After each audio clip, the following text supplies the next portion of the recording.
हाय दोस्तों, हम आज न्यूटन्स लॉ ऑफ मोशन के बारे में बात करने जा रहे हैं। गति के सिद्धांत जो कि न्यूटन ने दिए थे। तो पहला है इनर्शिया। तो इनर्शिया में कहा गया है कि कोई भी ऑब्जेक्ट हो, मतलब जिसके पास मास और वॉल्यूम हो, स्थान गिरता हो, तो वो ऑब्जेक्ट अगर वो मोशन में है, ठीक है ना, स्पीड किसी भी स्पीड से चल रहा है तो वो मोशन में ही रहेगा। और अगर वो रुक गया, मतलब अगर वो रुका हुआ है तो वो रुका ही रहेगा जब तक उस पर कोई नेट फोर्स ना अप्लाई किया जाए, ठीक है ना। कोई भी ऑब्जेक्ट है, जैसे कि मान लीजिए ये बताता हूँ, एक्सप्लेन करता हूँ। मान लीजिए ये ऑब्जेक्ट है, ठीक, कोई ब्लॉक है, ईंट वगैरह मान लीजिए, तो ये तब तक ये रुका हुआ है, अभी ये इसकी स्पीड नहीं है, ठीक, इसकी स्पीड 0 है, तो ये तब तक रुका रहेगा जब तक इस पर कोई नेट फोर्स ना अप्लाई किया जाए। जैसे कि अभी मान लीजिए कोई ऑब्जेक्ट, अभी ये बॉडी है, ये रुका हुआ है ना, क्योंकि अभी कोई इस पर हम फोर्स नहीं लगा रहे, नेट फोर्स, ठीक, तो इसलिए ये रुका हुआ है। उसी प्रकार ये भी है, इस पर कोई नेट फोर्स नहीं लग रहा है, इसलिए ये रुका हुआ है। अब जब हम इसको धक्का देंगे, फोर्स का मतलब पुश और पुल, अगर इसको धक्का देंगे या इसको खींचेंगे तब ही ये अपना स्टेट चेंज करेगा। अभी ये रेस्ट पे है, ठीक ना, ये रेस्ट पे है, तो ये रेस्ट पे ही रहेगा जब तक कोई फोर्स न अप्लाई किया जाए। या जैसे कि अगर मान लीजिए ये रेस्ट पे नहीं है, मान लीजिए कोई स्पीड से चल रहा है ना, मान लीजिए 5 मीटर पर सेकंड से, ठीक ना, इस डायरेक्शन में मूव कर रहा है, ठीक, तो ये तब तक मूव करता रहेगा, ठीक ना, तब तक चलता रहेगा जब तक कि हम इसको रोकें ना, या जब तक इस पर हम कोई फोर्स ना लगा दें। अब आप कहेंगे कि हमारी जो बॉल है, जब हम बॉल को ऐसे छोड़ देते हैं ना, ऐसा कर देते हैं, तो जब वो धीरे धीरे रोल करते हुए जाता है फिर रुक जाता है ना, तो आप कह रहे होंगे कि वो तो रुक जाता है जबकि इस जड़त्व के अनुसार उसको चलते रहना चाहिए। लेकिन बात यह है ना कि वहाँ पे हम एक फोर्स लगाने लगते हैं, मतलब लगने लगता है, हम ध्यान नहीं देते। जब वो हमारी बॉल, मान लीजिए हमारा ग्राउंड है, ठीक, ये है, ठीक, तो जब हम इसको ऐसे एक मतलब वी से चल रहा था, कोई स्पीड से चल रहा था, धीरे धीरे ये रुकने लगा और लास्ट में यहाँ पे रेस्ट में हो गया, ठीक। तो ये रेस्ट में इसलिए होगा क्योंकि हमारा जो ग्राउंड है ना, इस पर एक फ्रिक्शन फोर्स लगाता है, उसको घर्षण कहते हैं ना, एक घर्षण। तो इस कारण से इस पर एक नेट फोर्स लगने लगता है, तो इसलिए ये मतलब रेस्ट पे आ जाता है, क्योंकि इस पर एक नेट फोर्स लगने लगता है ना।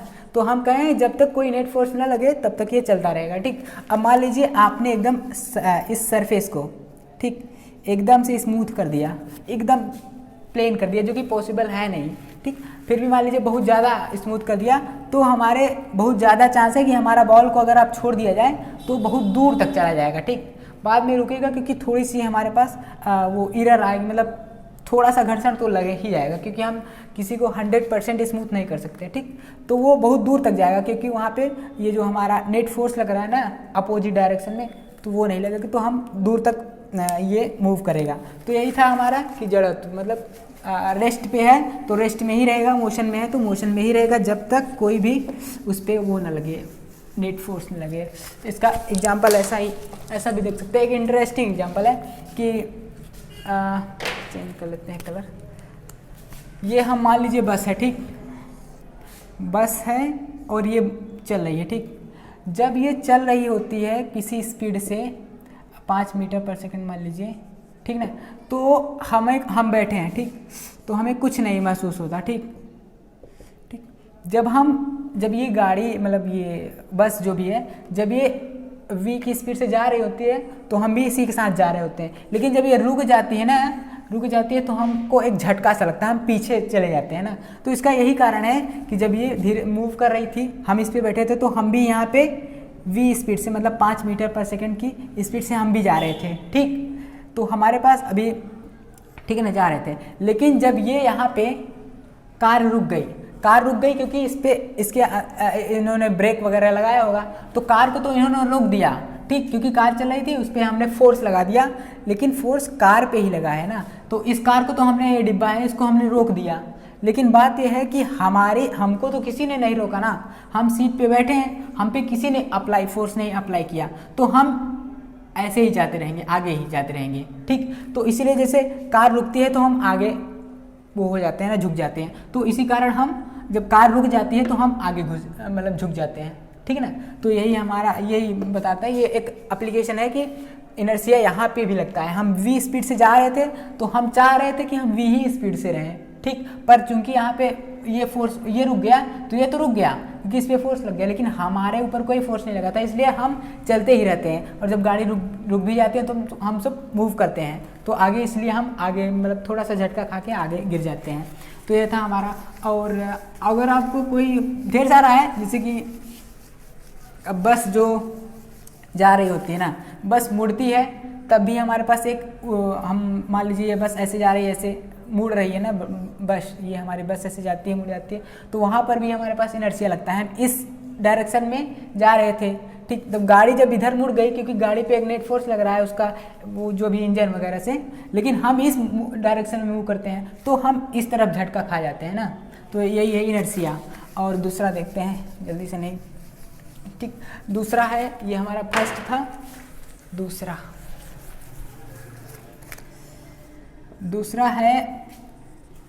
सिंपल सा है कि जो हम पे कोई फोर्स लगता है ना, फोर्स जो होता है वो हमारे directly proportional to mass and force is directly proportional to acceleration. समझ में आ जाएगा सब, ठीक। तो इसका यह मतलब है कि जैसे कि बड़ा मास है, इतना बड़ा, ठीक है ना, तो इसके पास जब हम फोर्स लगाएंगे, जब मतलब इसके पास जब ज़्यादा मास रहेगा तो इसका फोर्स भी ज़्यादा होगा, ठीक है ना। जैसे कि ये किसी एक्सीलरेशन से मान लीजिए चल रहा है ना, किसी स्पीड या एक्सीलरेशन से चल रहा है, तो इसको रोकने के लिए हमें ज़्यादा मतलब फोर्स की आवश्यकता पड़ेगी, ठीक है ना।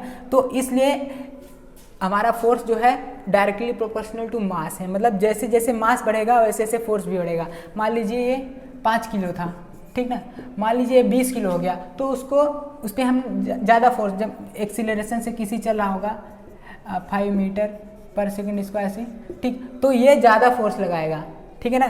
तो ये जो फोर्स हम पे लगाएगा, जैसे हम इसको रोकना चाहेंगे तो ये हम पे एक फोर्स लगाएगा, तो वो जो फोर्स होगा वो ज़्यादा होगा, क्योंकि हमने मास बढ़ा दीजिए, पहले 5 था तो 25 न्यूटन ही मान लीजिए, हम बता रहे हैं 25 न्यूटन फोर्स हम पे लग रहा था, लेकिन जब इसका मास हमने और बढ़ा दिया ना, मान लीजिए 50 केजी और रख दिया, तो हम इसको हम एक्सपीरियंस कर सकते हैं कि छोटा सा मास है तो हम उसको रोक सकते हैं, कोई आ रहा है, ठीक है।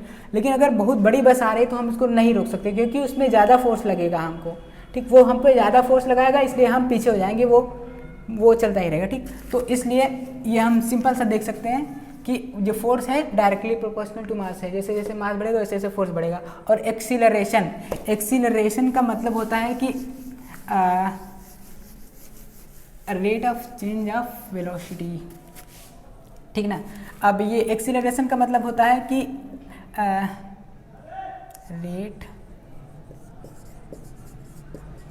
रेट ऑफ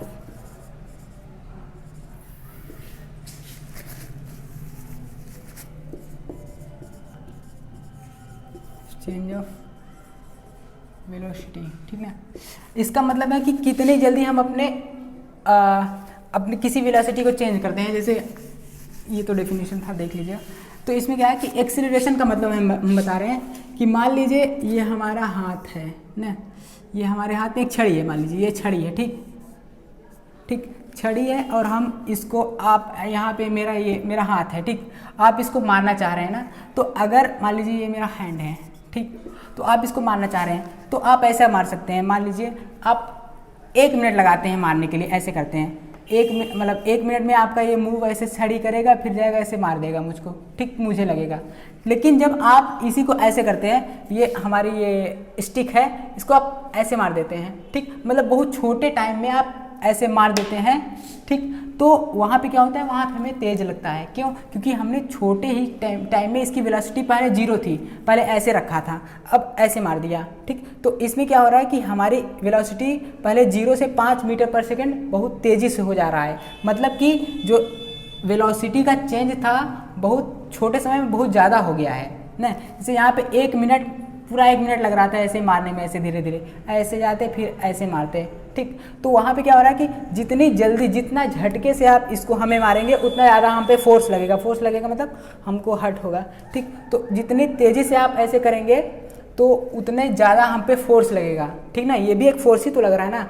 तो अगर आप मतलब यही है कि एक्सीलरेशन आप कम समय में अगर ज़्यादा वेलोसिटी दे रहे हैं तो वहाँ पे एक्सीलरेशन ज़्यादा हो रहा है, बहुत तेज़ी से आप मार रहे हैं तो वहाँ पे एक्सीलरेशन बहुत ज़्यादा हो रहा है, ठीक। तो इसलिए इस पर फोर्स ज़्यादा लग रहा है, ऐसे ये बहुत ज़्यादा एक्सीलरेशन लगा। लेकिन अगर हम धीरे से ऐसे मारें ऐसे, तो वेलोसिटी वहाँ से मान लीजिए 0 से 5 किए, सेम वेलोसिटी चेंज किए, लेकिन बहुत टाइम ज़्यादा लगा लिए ना, तो इसलिए यहाँ पे हमको फोर्स कम लगेगा। तो इसका ये मतलब है कि जितनी जल्दी हम अपनी वेलोसिटी को चेंज करते हैं, जो कि एक्सीलरेशन कहलाता है, मतलब एक्सीलरेशन ज़्यादा तो हमको फोर्स भी ज़्यादा लगेगा।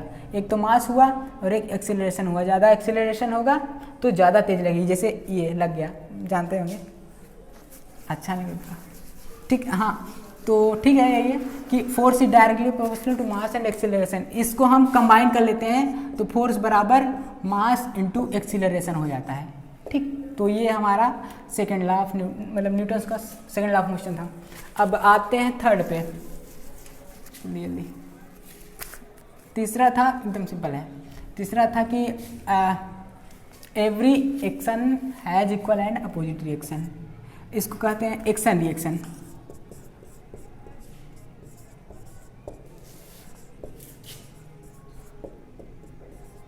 एक्शन रिएक्शन, ठीक। तो इसमें क्या है कि कोई भी आप मतलब कि इसमें कहा जाता है कि हर एक्शन का एक इक्वल एंड अपोजिट रिएक्शन होता है। इक्वल तो जानते हैं किसे कहते हैं, बराबर, ठीक। और अपोजिट का मतलब है अपोजिट, हाँ, अपोजिट का मतलब है उल्टा। तो मान लीजिए मैंने इस पे से मारा, ठीक है ना, इधर मारा, ठीक। तो अगर हम मारेंगे तो हमको भी चोट लगेगी, जबकि होना नहीं चाहिए था ना, मार हम रहे हैं और चोट हमको ऐसा क्यों लग रहा है। इसका मतलब ये है कि जब हम ऐसे मारते हैं ना तो वो ये भी एक फोर्स हमारे ऊपर लगाता है, ठीक है ना। तो जैसे हम ऐसे मारे तो वो भी एक सेम फोर्स लगाता है, जैसे हम 5 न्यूटन से ऐसे मार दिए, ठीक, तो 5 न्यूटन का वो भी हमें फोर्स लगाएगा, लेकिन हम इस डायरेक्शन में मार रहे हैं, फोर्स लगा रहे हैं, वो इस डायरेक्शन में लगा रहा है, ठीक ना। तो इसी को कहते हैं एक्शन रिएक्शन लॉ, ठीक है ना, कि जैसे कोई भी आप काम करोगे तो उसका एक इक्वल एंड अपोजिट रिएक्शन होगा, ठीक है ना। जैसे कि बोट है, ठीक, अब यहाँ पे आप खड़े हैं, आप यहाँ से जब जंप मारते हैं ना तो आप यहाँ पे पुश करते हैं, ठीक। जब आप इधर इसको पुश करके भागते हैं, इधर मूव करते हैं, तो आपने फोर्स इधर लगाया, ठीक ना। पर ये कार भी मतलब ये बोट है, ये वाटर है मान लीजिए, तो ये वाटर भी नीचे जाती है, आपने एक्सपीरियंस किया होगा। ऐसा नहीं है कि जैसे आप कूद गए इसको कुछ नहीं हुआ, आप कूदेंगे तो ये भी नीचे जाएगा, क्योंकि आप हाँ, आपका भी आपने इधर एक एक्सीलरेशन दिया, मतलब एक फोर्स इधर लगा, तो एक फोर्स इधर भी लगता है जिसके कारण से ये ऐसे हिलने लगता है, ऊपर नीचे होने लगता है, ठीक। तो यहाँ पे एक, जैसे आप इधर एक्सीलरेट कर रहे हैं, मतलब कि आपको एक फोर्स इधर लग रहा है ना, तो एक फोर्स इधर भी लगता है, ठीक ना। तो इसी कारण से ये मूव करने लगता है। तो ये था हमारा एक्शन रिएक्शन का तीसरा नियम, ठीक। ढेर सारा एग्जाम्पल्स है जैसे एक्शन रिएक्शंस का, और पहला जो इनर्शिया हमने बताया था, ठीक। तो आपको भी जैसा लगे, अभी आपसे क्वेश्चन मैं पूछ लेता हूँ इनर्शिया के मतलब रेस्पेक्ट में। आप बता सकते हैं कि जैसे मान लीजिए ये एक शीशा है, मतलब शीशा मतलब ग्लास, ये आपकी खिड़की है, विंडो, ये विंडो है, खिड़की, तो और ये कांच का बना हुआ है ना, कांच। तो अगर हम धीरे से ऐसे मारते हैं ना, ऐसे ऐसे धीरे से मारते हैं, तो क्या होता है कि इस पे ऐसे क्रैक्स बन जाते हैं, ठीक, ऐसे क्रैक्स बन जाते हैं, ऐसे टूट जाता है, शीशा टूट जाएगा, क्रैक बन जाएगा, ढेला से मारेंगे तो। लेकिन जब हम इस पे बुलेट मतलब गोली जो मारते हैं, अगर हम इस पे बुलेट फायरिंग कर देते हैं तो वहाँ पे एक छोटा सा छेद ही होता है। ऐसा क्यों होता है? ये हमारे किसी एक जो हमारा हमने अभी पढ़ा उसी से हमारा ये आंसर मिल जाएगा, ठीक। मतलब जब हम बड़े ढेले से मारते हैं तो क्या होता है कि बस क्रैक होता है, या मान लीजिए टूट भी जाएगा पर क्रैक हो जाएगा पूरी तरीके से। लेकिन जब हम बुलेट फायर कर देते हैं यहाँ पे, तो केवल ये रीजन जो है वहाँ पे छेद हो जाता है, बस ये ऐसा, और कुछ नहीं होता। ठीक, तो यही था हमारा न्यूटन्स लॉ ऑफ मोशन, 3 थे। प्रैक्टिस वगैरह कर लीजिएगा बुक से। Thank you.